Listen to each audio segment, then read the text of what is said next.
je me suis dit que c'était impossible que ça se finisse bien et je me suis dit: «Mais attends, 2e jour de reality club, je me retrouve avec un traquenard organisé par la prod, mes collègues de promotion». J'étais un peu énervée. Salut, c'est Cindy Lopez et je vais répondre maintenant à toutes les rumeurs qu'il se dit sur moi. La rumeur dit que tu t'es réconciliée avec Émilie Nefnaf. La rumeur est vraie, je me suis réconciliée avec Émilie Nefnaf. C'était incroyable. Vu les échanges qu'on avait quand même plutôt houleux, je me suis dit que c'était impossible que ça se finisse bien et je me suis dit: «Mais attends, 2e jour de reality club, je me retrouve avec un traquenard organisé par la prod, mes collègues de promotion». J'étais un peu énervée et je pense qu'au final, on a bien fait d'échanger avec Émilie et là, je me rends compte d'une chose est sûre, c'est qu'elle a gagné une 2e fois parce qu'elle m'a cloué le bec. La rumeur dit que tu n'as pas vieilli depuis Secret Story.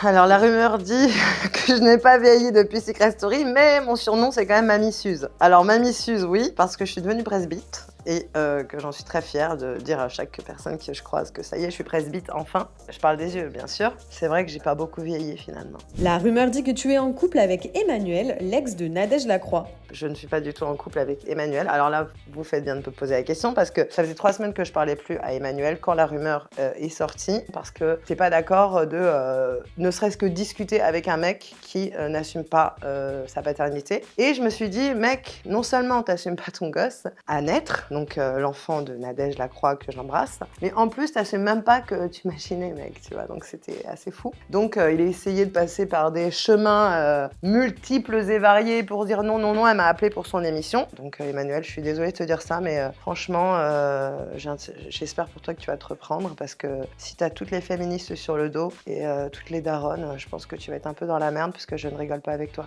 La rumeur dit que tu as eu une aventure avec Vincent Queijo.